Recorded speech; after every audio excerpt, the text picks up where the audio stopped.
What's up everyone, my name's Pauline and I'm a physical therapist and you're watching Clinical Sprinkles. Today we're going to be talking about something that I give advice on a lot, which is personal statements. So if you're watching this video and you're getting ready to write a personal statement for your college, grad school, or PT program particularly, this is the video for you.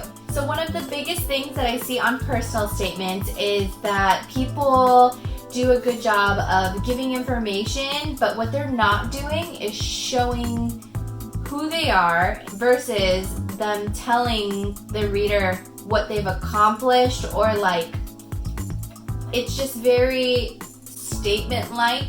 Make sure that when you're reading it out loud, when the reader is reading it, that you're painting a picture. So, even if it's a couple words, I know it takes up your character count, but if you can even put in 2018, give it a time frame, set some framework, give people names if that even is relevant to your story. If you're talking about someone who inspired you, try to bring some make it more personable. Make it so that it's like you're telling your friend this story. So you may have just told the story of what brought you to PT, but how did that experience connect you to the profession itself? Was it one instance? Was it multiple instances?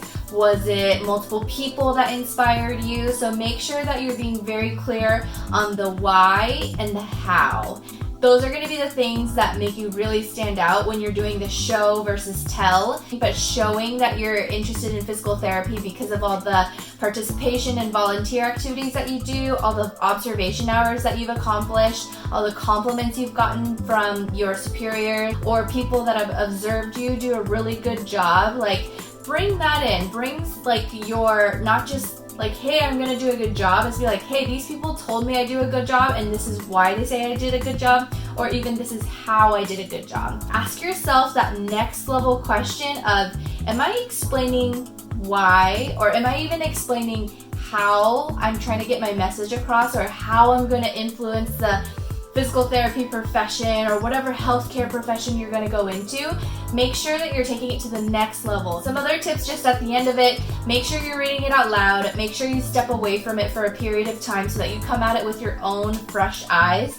And then if you still have trouble or you want a fresh pair of eyes on it, ask other people, but I recommend that you don't ask your competitors. Although they may be your best friend also applying to PT school, they may also be applying to the same school as you, and as much as you want to have their feedback and help and they know you, they're kind of your competition. So my advice is maybe don't do that. So anyway, that's the biggest takeaway that I would give, is make sure that your personal statement is showing versus telling. You're also sharing your why and how. If you still feel like you need advice, I do offer personal statement consulting. So personal statement consulting is me going through your essay. We're going to proofread it, edit it, and then give you feedback on word flow and content, making sure that you are really doing a good job of showing versus telling. And that's honestly really hard. I hope this video helps you to kind of at least get you on the right track, asking yourself the right questions. Do I have a strong essay? If you feel like you're still stuck, or if you need some guidance, shoot me a message. The best way to contact me is on my website. Second best is on Instagram. I will list my link below so that you can follow that. I have to admit, my GPA wasn't the greatest, but my essay was strong enough to get myself an interview and into PT school my first try. If you like this video, please give it a thumbs up. Subscribe so you don't miss out on my future videos, and thanks for watching Clinical Sprinkles.